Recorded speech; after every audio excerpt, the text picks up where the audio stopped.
All right, we'll hand it off to you, and we'll be here to support with whatever we need. Thank you, sir. Good. Thanks, Tim, and good morning, everybody. Um, we've been working with North Carolina for a long time. You guys are lucky to have a wonderful team working on E-rate, and Tim, is the first time I really got to meet you. So, as I told you, I'm going to start calling you for answers on cybersecurity. So, cybersecurity has been a big deal for people who are E-rate applicants for a long time. It has not been a big deal, as far as we're concerned, from the FCC standpoint. We've been banging on the FCC for years now to try to get them to make cybersecurity equipment and services E-rate eligible. So this pilot that they've come up with is a small pilot, as we'll talk about, but it's at least a start and an acknowledgement by the FCC that cybersecurity is important. Just read an article yesterday that said 3 out of 4 schools have had some sort of cybersecurity problem over the last couple of years. So this is something that we need to do, and I'm glad to see the FCC has started. I'm hoping they will extend it to E-rate without waiting for the end of this pilot, which is a 3-year pilot. But we got the pilot, and this is a great time to start talking about it, because the first step in applying, if you can get into the pilot, and that's going to be an issue we're going to talk about, will start next Thursday, when the first of the forms in the cycle, the window for that opens. So we're going to talk about that today. Let me get some slides up here, and we'll go through a little bit of a presentation, and we'll have hopefully plenty of time at the end to answer some questions. And Tim, you're going to stay on, right, when we get to these questions part, right? As long as my internet stays on. Yes, sir, I'll be here. Okay, great. Hold on a second. Okay, so let's get going. Slides will go. So what we're talking about here is a 3-year pilot the FCC has introduced. It's capped in terms of the amount of money they're going to do on it. It's capped at $200 million over the 3-year period. To put that in perspective from an E-rate standpoint, I mean, E-rate spends roughly $3 billion a year on traditional E-rate stuff. So this pilot, $200 million over 3 years, is obviously a fairly limited plan by the FCC. So we're going to talk about that. And there's a single filing application cycle, I would call it. It actually involves several forms. There's an initial form which the application of which opens next week, which I mentioned. And from that, the FCC is going to select a limited number of schools and libraries and consortia that can participate in the remainder of the pilot. So the initial filing window opens September 19th, Thursday. It will close on November 1st. So you got a little less than a month and a half to get the first application form submitted. So what the FCC is trying to do here is look at things that would improve the security and protection of E-rate funded broadband networks. What we've been telling, when I talk about we, I'm talking about the whole E-rate community. What we've been trying to tell the FCC is, if you're putting all this money into broadband networks for the schools and libraries, and you know that schools in particular are targets for cybersecurity threats and attacks, you really need to think about how you're going to protect those networks. So the FCC, I think, believes that, and they're trying to figure out what are the real costs associated with making E-rate funding available for cybersecurity. How much funding would you ultimately need, presumably in Category 2, in E-rate to be effective? And will the pilot give them some clues as to what that is? They are also interested in evaluating other federal programs, whether it's from the Department of Education or Homeland Security or CISA. And we'll talk a little bit about that. Because if the FCC is going to support cybersecurity for the schools and libraries, they want to see the schools and libraries taking advantage of things outside of the FCC that the federal government is proposing and has already provided. So they recognize the funding is limited. The goal of the FCC is to direct that limited funding to those in the highest need, one thing, and that's highest need to them is determined by discount rate. So the participants in the pilot program are likely to be the higher discounts, particularly the 90% discounters. But they want to get as many applicants in the program as possible. There is an emphasis on getting tribal entities involved. And they have a general statement of, yeah, we want to mix of large, small, urban, rural, libraries, consortia, schools districts, things like that. But there is going to be a strong limitation on this. But what they want is enough variation so that the pilot makes sense and they can draw some conclusions from it.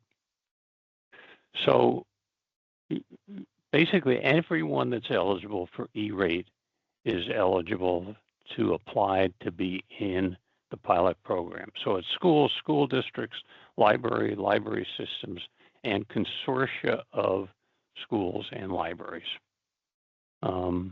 Small question is, if you haven't applied for E-rate in the past, can you do it? And the answer is, yeah, you can apply to be in the pilot if you're eligible to have applied for E-rate.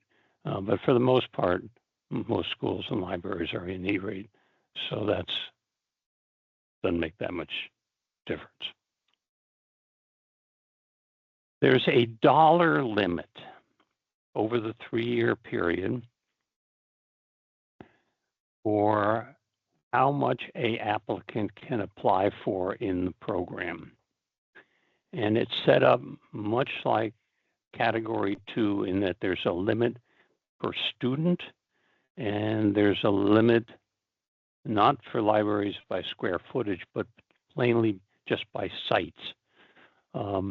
If you go back and read the order, by the way, these limits are expressed as dollars per year of the 3-year program, but those dollars can be used anytime within the 3 years. So the numbers shown on this slide are actually 3 times what's shown in the order for a single year, and it's really therefore the cap for the 3-year program. So it's $40.80 per student. For most schools, there's a $45,000 minimum.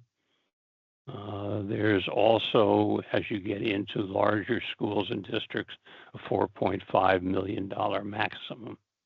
Libraries is per site, it's $45,000 per site, up to 11 sites, and then they're capped. So 11 times 45,000 is the cap for a library system, 525 maximum. You can have consortia. Consortia that's schools only is treated as a larger school district, $45 million minimum. If it's got libraries mixed into it, doesn't matter, it's still $40.5 million. And a library-only consortia is limited by the same cap, 525,000, that a library system is linked at. If they were to select only the larger school districts in the consortia, you can see that with 200 million, there wouldn't be a lot of participants. And that's, sort of one indication of how limited this program is going to be. So what's eligible here? The first thing I would note is that, like E-rate, anything you apply for has to be competitively bid. So we're going to go through and take a look. We won't read the whole list, but I'll let you look at it. They have set aside a eligible services list of many cybersecurity products and services into 4 categories. There's a couple of technologies that are in each replicated in some of those categories. If the equipment requires licenses, you can get licenses included as part of the cost of the equipment up to 3 years. If the license is more than 5 years, you can get an allocated 3 years included in it. If you got manufacturer's warranties, again, good, but only up to 3 years. So there is on the USAC website and in the order in Appendix B, a list of all of the types of equipment, as I said, broken down into 4 categories. So in E-rate, basic firewalls have always been eligible, but if you got anything beyond that, you could only allocate into your E-rate funding just the basic thing. So what the FCC is doing is saying now, advanced firewalls are going to be eligible, and there's many things that go into an advanced firewall. You can look at the list. Second category is endpoint protection. Again, a whole list. Identity protection and authentication, even longer list, 2 columns worth here. And the 4th category is monitoring, detection, and response. So just let you look at that for a second. So those are the eligible services. It's quite a list to choose from. And they're going to ask you in the first form you submit, sort of where is your interest in this process and where do you think you're going to be looking for products and services. Training. Training is eligible if it's part of the installation of equipment and services and only basic instruction. That sort of tracks with the way E-rate is done. It doesn't have to be on site. It's got to be reasonably related to when the equipment is installed. They say it doesn't need to be specifically mentioned during the competitive bid process, but if you're going to need some training on equipment you're doing, I would suggest you put that in there. Equipment and services that are already eligible for E-rate is not eligible for this program. End user devices are not eligible. Staff salaries are not eligible. General training for staff and students, which you probably ought to be doing anyway, is not eligible under this program. Consulting services, unless they're specifically related to the installation of the equipment, not eligible. And I just mentioned that some of this equipment is provided by some of the Chinese companies whose use of the equipment is not allowed in the U.S. for funding from the FCC.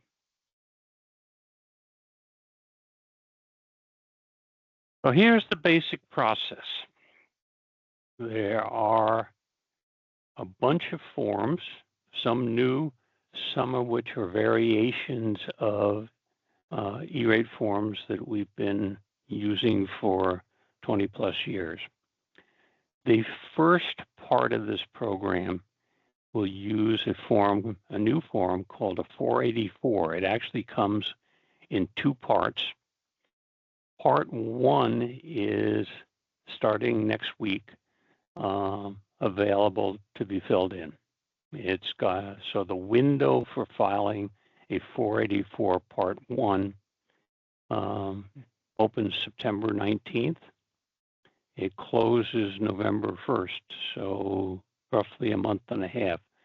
That form, we'll talk a little bit more about it, but is basically designed for anyone who's applying for the program to lay out what they're trying to do,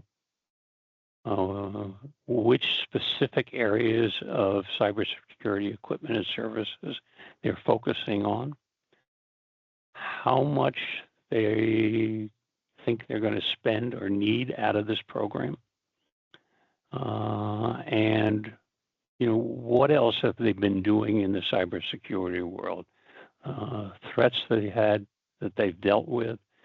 How are they going to get funding for their non-discounted portion? How are they going to get funded for cybersecurity, even for things that this program covers if you go beyond the 3 years? So they're looking for a viable plan by the applicants as to what they need to do in cybersecurity and what's it going to cost. The FCC is then going to evaluate all those 484s Part 1s.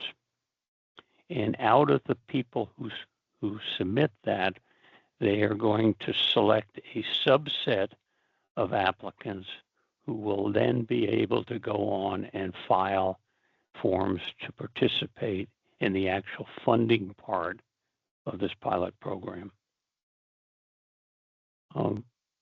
What we're seeing in the marketplace, and we will know more over the next month and a half, is how many people file the 484 Part 1. Our guess is going to be 10 times or more what the FCC can actually support in the program. So filing 484 Part 1 does not assure your participation in the rest of the pilot, but you got to file it to have a shot at it. If you are selected by the FCC to participate in the program, then and only then can you think about filing the rest of the forms. And that is a several stage step, much like E-rate, except somewhere in the process you will actually file Part 2 of the Form 484 that will provide more details of what you're trying to do and how it's going to get funded and things like that. To actually get equipment out of this pilot, you have to go through basically the same process you would to get E-rate funding. You have to file a Form 470. It'll be slightly different than the E-rate form because it'll have a couple of different types of things and questions in it, but it will follow the same process. You have to put the Form 470 out there for at least 28 days, same as E-rate. And everything has to be competitively bid. And then so they will announce a date where you can start filing a Form 470. Our guess is it's going to be at the beginning of 2025 because they've got to take all these 484 Part 1s whose window closes November 1, and they've got to evaluate all those. My guess is they will come back to people who file that and ask them additional questions, but that is perhaps not a simple process if we are correct that probably 10 times more than they selected are going to file the initial form. And then they will tell you, okay, now you can start filing Form 470s. Go out for competitive bid.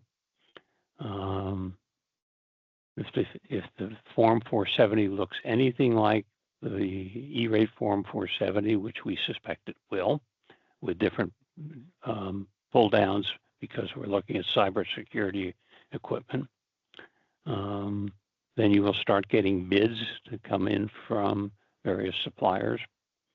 One warning I will give you is when you look at the Form 484 and it asks for what are your plans and what do you know already about cybersecurity, be careful in going to specific suppliers and asking them for that, because ultimately you've got to do the same competitive bidding process for cybersecurity that you've done for E-rate, and it's got to be a fair and open process.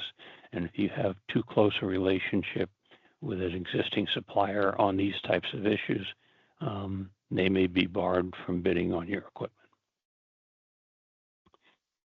So there will be a period in which you can get bids from suppliers. You will see in the initial Part 484 that they ask you to estimate how much money you will need. So at this point, you have not gone out and actually gotten bids. So when we ask the FCC, how are you supposed to come up with an estimate? They basically suggest, you hit the internet and look at prices for the type of equipment you might need and use that as a rough estimate. Whatever estimate you come up with for the 484 Part 1, you will not be constrained by that. So if the bids come in higher or lower, you'll be in good shape. So you get the bids, you sign contracts, and then you're going to have to file what's the equivalent of an E-rate Form 471. So it'll be a variation of that. We're calling it a P471, but it'll look very much like, and the process of doing this online is going to look very much like applying for E-rate. If you get funded, you will get a funding commitment decision, just like you do an E-rate. You will ultimately have to invoice to actually get the money for this. They have a pilot 474 and 472 versions, so you can use SPIES where the supplier discounts it, or you can pay for it and get it reimbursed through a bear form. There is a special set of forms within the portal for the cybersecurity that'll handle things like service substitutions and things like that, many of which would be similar to the E-rate Form 500. So this is really a 4-form cycle if you get selected to be a participant. It's a 1-form if you don't. And that's what comes up starting next week. So Form 484, Part 1. What USAC has already done is set up what they call a CBR, presumably for cybersecurity portal, within EPC. When you go in, you will be able to see the special portal alongside the E-rate one. USAC has already imported basic applicant data for everyone that's applied for E-rate in 2024. So that information should already be there. You want to go in and make sure it's correct. They have imported also any users you have in the system that can actually work on the forms. What they have not done, although there's the names are there, is they have not allowed, I shouldn't say not allowed, they have not carried over any user permissions for anyone you might have in your E-Rate account as a consultant. They will allow consultants to be added in, but it must be done by the account administrator. And they will allow for any given consulting firm or groups of consulting firms that you work with, only 3 individuals to have user permissions. So that needs to be set up before you actually start to fill out the forms. So what the Form 484 Part 1 is designed to do is to give the FCC, and presumably with USAC's help, a view of what your pilot project plan is. What are the goals and objectives? What types of equipment and services do you need? How experienced are you in cybersecurity?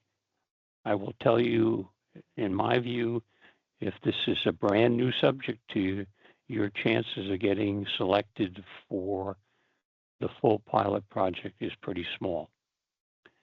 There are questions in there asking about how much use are you making of other federal resources? And I know a number of schools and districts have maybe not have looked at that at all. Our suggestion is, if you haven't, go look at it now and see what's available out there, and at the very least answer that question to indicate that you are considering using it.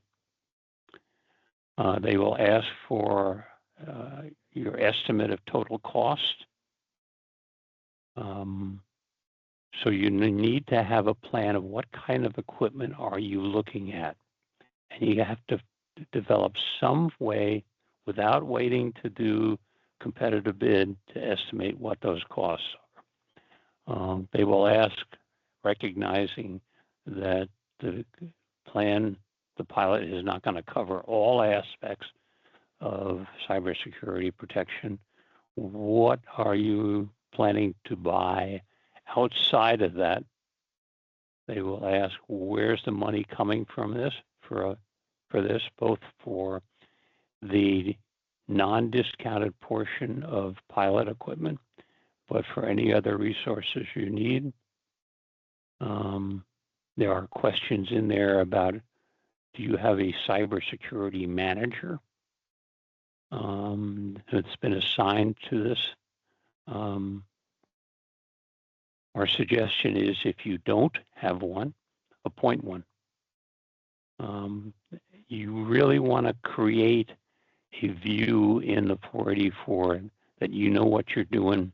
You've got some real problems you're trying to solve, and this is how you're going about it. The pilot program requires, and we'll talk a little bit more about this, reports at the beginning of what you've done, reports every year of the 3-year program, and a final report. So you will be asked about what kind of metrics are you looking at that will determine whether this program has been a success for you and, by extension, to the FCC. So they want to know, what's the primary focus? You just can't go in and say, we're going to do everything that we possibly can in cybersecurity. They're looking for a plan of how to use what is obviously a very limited program to do something, and how's that going to benefit the FCC in determining whether this program works. So, are you just starting from scratch? If you are, maybe you get into the program because the FCC is looking for some variation. But hopefully what you're doing is augmenting an existing cybersecurity framework to protect your network and the data, and the student data in particular. how does it address any particular cybersecurity incidences you've had, attacks you've had in the past, or currently are dealing with?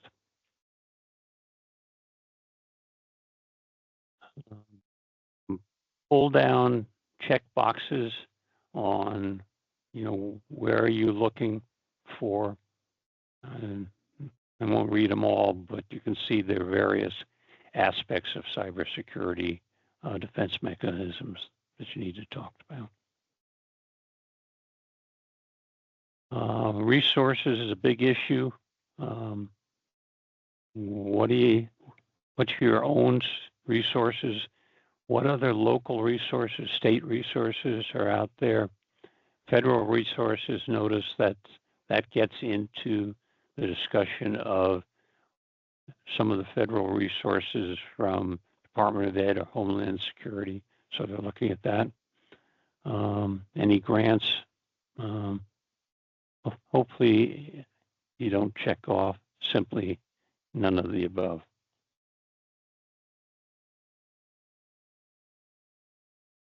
So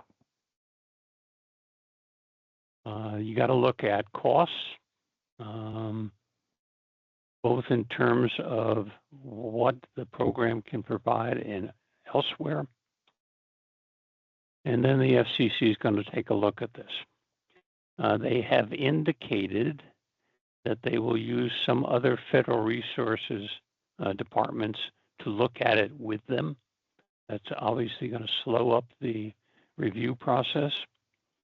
But as I pointed out, only selected applicants will be able to continue in the participate in the full pilot and file all the other forms. They will announce that with a public notice, and then those who have been selected can start to go forward. My guess is that when they announce the public notice, they will also tell you when you can start filing the pilot version of the Form 470. I can't see that happening until sometime in the early 2025 period. If you think, let's say that's in January, they'll probably give you a couple months to file the Form 470 and get bids back in. It's hard, but remember at the same time, we're in the middle of the E-rate cycle for funding year 2025. They have said they will try not to conflict with that. But my assumption is you'll have 470s out, maybe with responses for E-rate at the same time you start to get 470 responses for the pilot program. My guess is the Form 471 window will not open until after the E-rate window closes for 2025. So that's supposedly towards the end of March. So I will guess that the Form 470 window for the cybersecurity program won't be until sometime in the spring. This program is not geared to FCC and funding years that E-rate uses, so there are no pressure to announce the first awards for the cybersecurity by July 1 of 2025.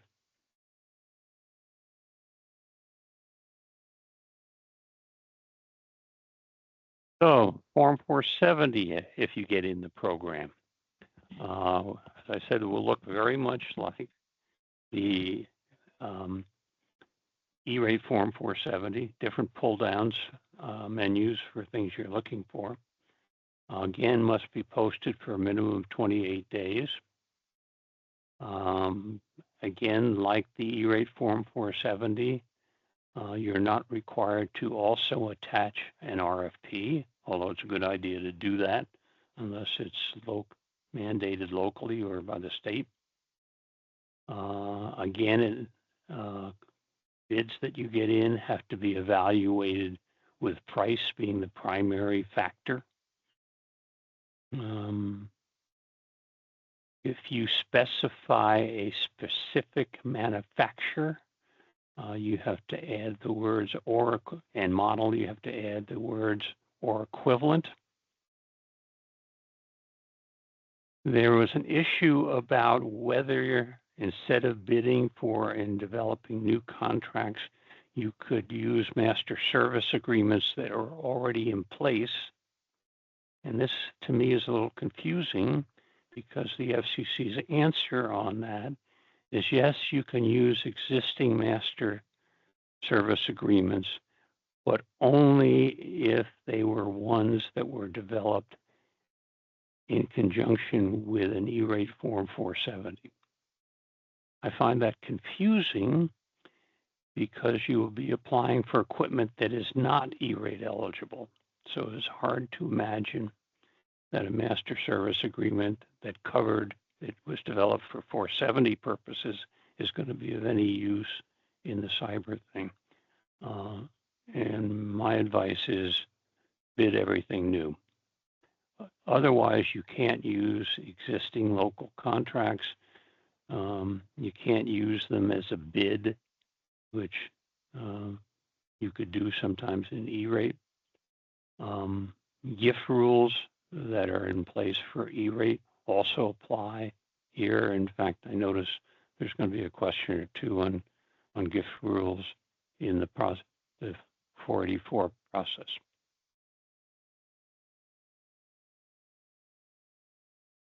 You will have to file at some point, if you're a participant, a Form 484 Part 2. We have not seen anything about exactly what is in that form and how it differs from the Part 1. Our presumption is that it will cover again a lot of the things that were in Part 1, but with more detail. They are sensitive to the fact that the information you provide on concerns about your existing system's ability to deal with cybersecurity is not made public, which is one reason they're limiting the number of consulting individuals that can be involved in your process. So this information that you're filing, beginning with the 484 Part 1, is not going to be public. You need to be able to get into your own portal with your own people and with selected consultants to see some of the things you're giving to the FCC about threats and weaknesses in your existing system now that you're trying to cover.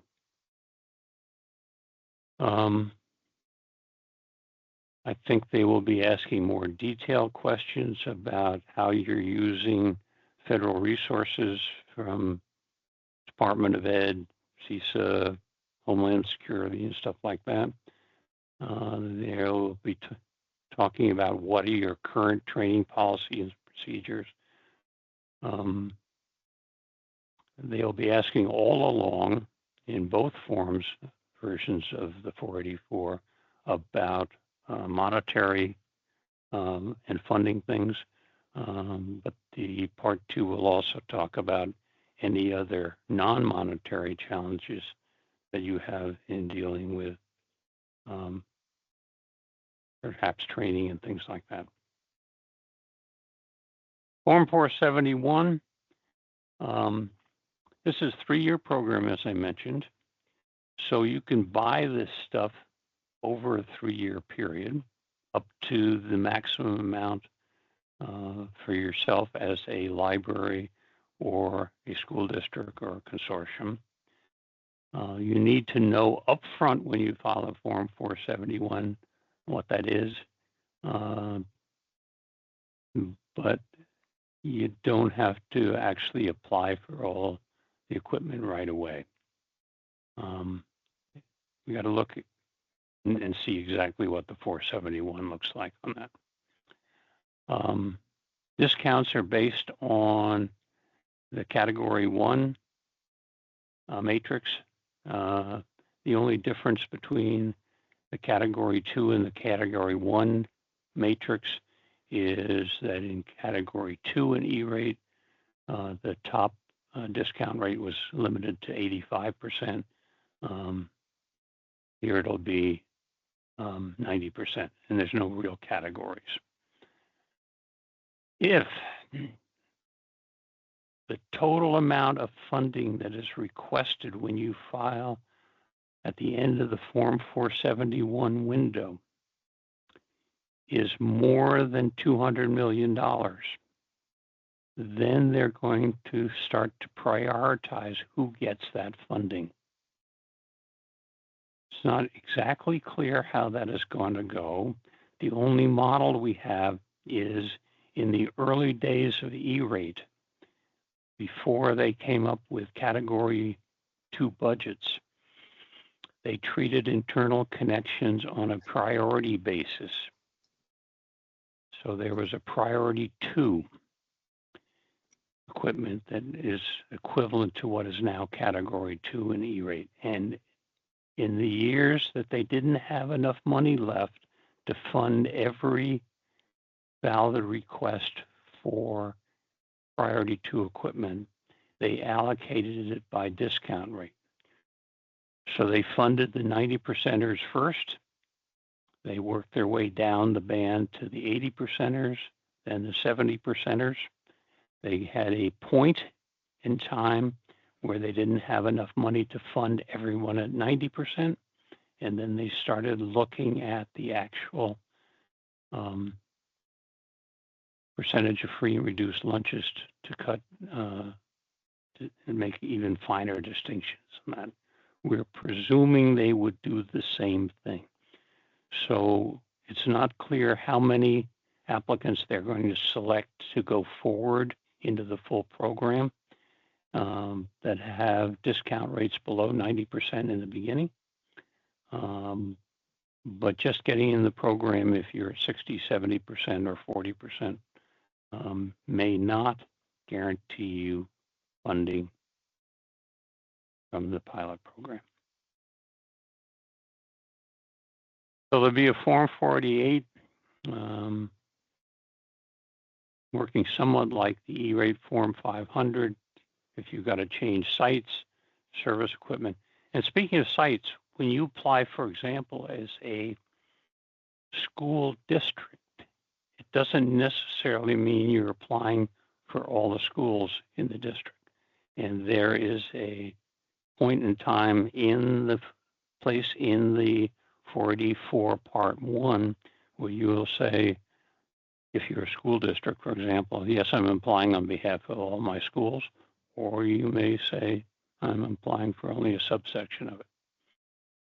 You know, perhaps the upper grades, for example, like that. Similarly, for consortia, the consortia as it's filed currently with the with USAC lists all its members, whether in the past you filed applications for only a subset.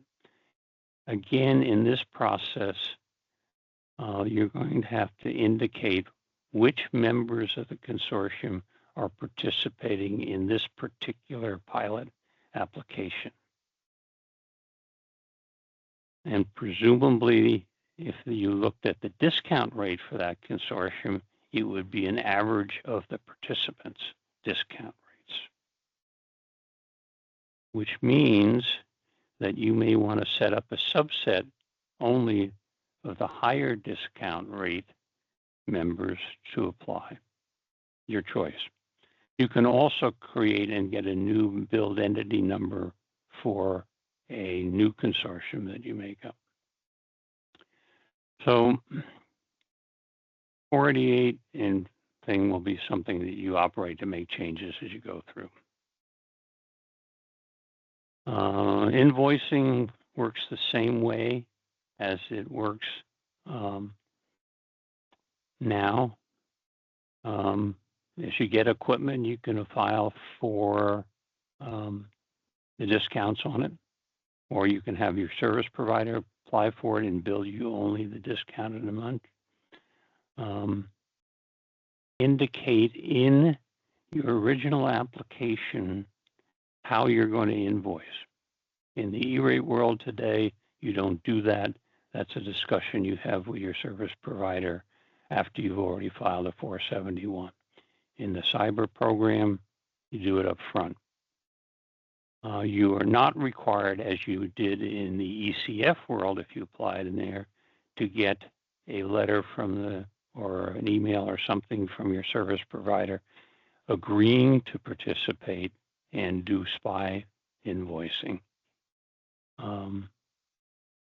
Because you'll be getting equipment over a 3-year period, there is no specific invoice deadline for recurring or non-recurring. Instead, there is a deadline to submit the invoice within 90 days of receiving your equipment. If you can't do it within those 90 days, there will be a one-time deadline extension. And when you submit invoices using the revised 472 or 474, particularly the 472 rather, you got to include invoices with it. That helps the review process, so they don't have to ask for it. Appeals and waivers work similar to E-rate, except for appeals and waivers in E-rate, you have a 60-day deadline after a decision. In this program, it's 30 days. Again, much like ECF. You are likely to get audited on this. So the record retention requirements are the same, which is 10 years from the last date of service. You ought to think about it as being 10 years from the last date of the 3-year program. It will be subject to audits, same type of audits as we have an E-rate. I don't spend a lot of time on audits. I hate audits. Reports are going to be required if you're in the program. There's an initial reporting system process.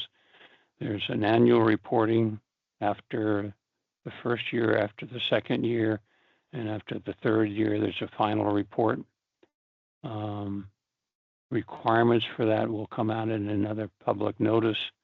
They'll be due 60 days after year end. So if you're just starting to look at this, you got to think about and be able to express in the 484 Part 1, what are the real goals and objectives that you're trying to meet specifically for your school district, library, consortium. You need to be able to express what experience you had with cybersecurity problems, what level of expertise do you have, or where are you going to get it? You need to identify someone who's responsible for this. And you need to think about exactly what types of services and equipment you are going to need to purchase. If you haven't been in E-rate, you need to worry about, do you have an FCC registration number? Are you on green light, which basically means you don't owe the government any money, which puts you on red light. So green light is the flip side of that. You need a SAM.gov registration. Most E-rate applicants have an FCC registration number. Most now have a SAM.gov, but it needs to be current. And the SAM.gov registration expires and has to be renewed basically every year. Presumably you already have a billed entity number. Someone coming in new has to go get it. And you need to be able to get into EPC. If you can get into the EPC portal now, you'll be able to get into the version for cybersecurity. To do billing, you'll need a Form 498. That's the same as E-rate, not a particular issue. So a bunch of resources out there. I will show you in a minute. USAC just put out a guide for 484 Part 1, which is fairly complete. It is online. There is a USAC website now for this whole cybersecurity thing. There's a couple links there. They put out a periodic cybersecurity newsletter. You need to sign up for that if you're going to be in the program. FCC also has a site.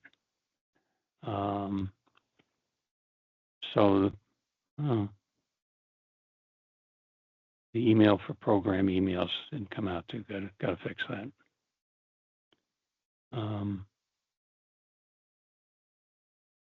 So there's the FCC sites, U.S. Department of Ed.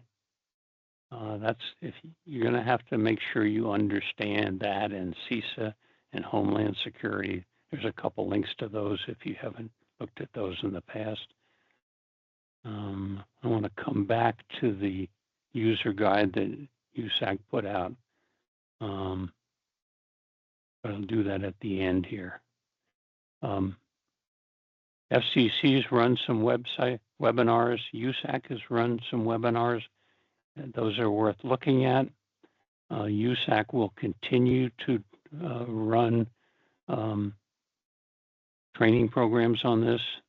Those will be announced in the newsletter for the cybersecurity pilot. And we get to some questions, but let me just break out of this for a minute and show you what the USAC has already put together.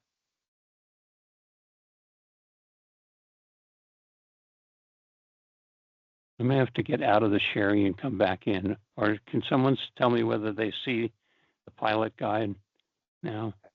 Yes, I see it. Yes, okay. So this is fairly complete. So this talks about, what you really need to do before you get in and start working on the Form 484 Part 1. Making sure you've got users in there that can actually access that, so they've got permission. It goes through the dashboard, starting an application, talks about how do you navigate from one section to the other. But here's the kind of information that they're going to be looking for. Basic information, as I said, has been carried over from the E-rate portal. It should be good, but it is worth checking. Then they want to know, okay, so you're applying for what? Who, if you're a school district, is it all the schools? If you're a consortium, is it all the members? It'll ask you what the proposed plan is. It'll ask for some details on that. I'm going to ask you about costs. It's going to ask you about how are you going to measure, if you get in this program, whether this thing is working or not. Bunch of supporting documentation. So you got to check who has the right to do things, certifications, resource links. This gets rather detailed with pictures. When I first looked at this, I kept seeing this circle over here. But what they were running is a continual clock of how much time you have left to November 1 when this window closes, which, like E-rate, is at 11:59 Eastern Time. So this is a very useful program, and I think you will see other supporting documents coming out as well.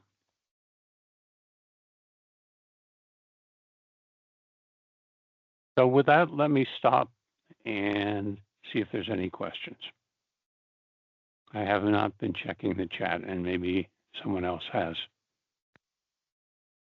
Had a couple come in and I answered them for you.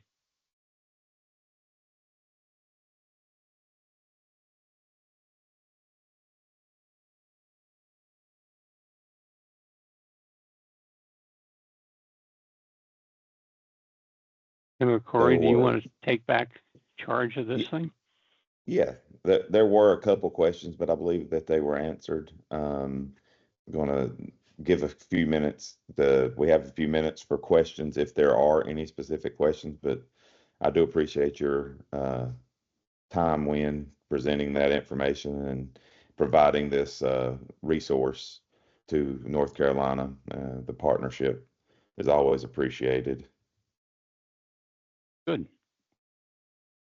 Okay, so there's one, several of the eligible listed things they already have. How do we seek funding for renewal? You, if you've got stuff already in place and they require ongoing licenses, the ongoing license portion can be covered by the program, but only for the 3 years in which the program is running. But that would also have to go through the 470 process if I'm not, am I, Yeah, you do, okay. is my understanding.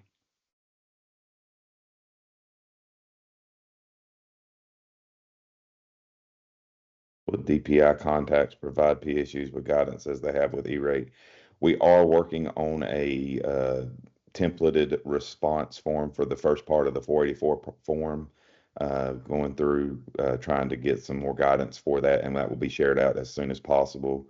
We're optimistic that we will get that out next week, but that is and there will be support from myself and others for the E-rate process. And then also, if you have questions on the cybersecurity side and um, need some assistance, please don't hesitate to reach out.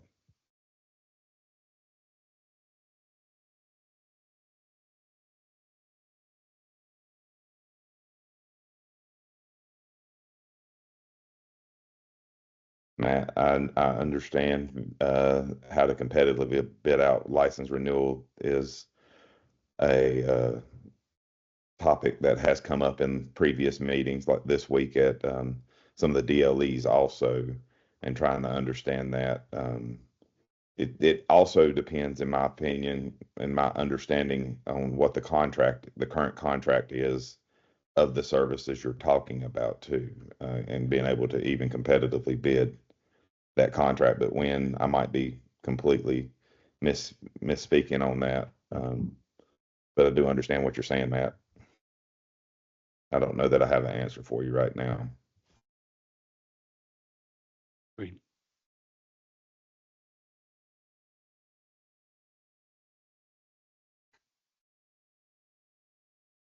Tim, I think that state contracts are going to be useful here. There may be some places where it gets difficult for the program, but we're talking about cyber security equipment and services that are needed by everybody, not just people who are in the program. Yes. And so to the extent you can build and set up good contracts for this equipment, it's going to help everybody, not just the pilot participants. And some of the state master contracts and things such as that are part of that conversation, and trying to identify. There's also a cybersecurity RFP that was out, but we're trying to. That status has changed recently with the state, so we're working through some of that too. Win, I think that's a good point to continue to discuss. One point perhaps we should make is that this is a program where we don't know all the rules yet. It's being built on the fly. It's the first year time they've tried this thing, and if you compare it to E-rate that's been around for well over 20 years, the rules have developed as you've gone along. This is more like the Emergency Connectivity Fund, the ECF thing that was built on the fly to deal with COVID. And one of the things we saw in ECF, and we're already starting to see it here, is you need to keep checking the FCC's frequently asked questions, because they keep updating that and either changing or modifying or explaining rules as it goes in. So there's not at this moment an answer to everything, particularly what happens beyond the 484 part 1. In some of the conversations I've had, it's been more of, if you're interested in and you have a project, go through the 484, because you can't go any further if you don't do the 484 part 1. Exactly. Exactly. I think that's the piece that trying to help people get through that 484 is our primary focus, and then also trying to supplement some of those services like you talk about with if any of the procurement stuff that we can do to simplify for our entities is where we're working on. Yep. Any other questions for the group? We can stick around for a few more minutes if we need to. I don't want to hold everybody up. We're 4 minutes over right now.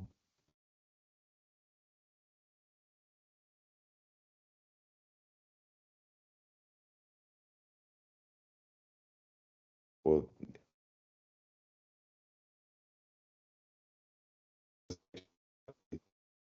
Corey or anybody on your E-rate team.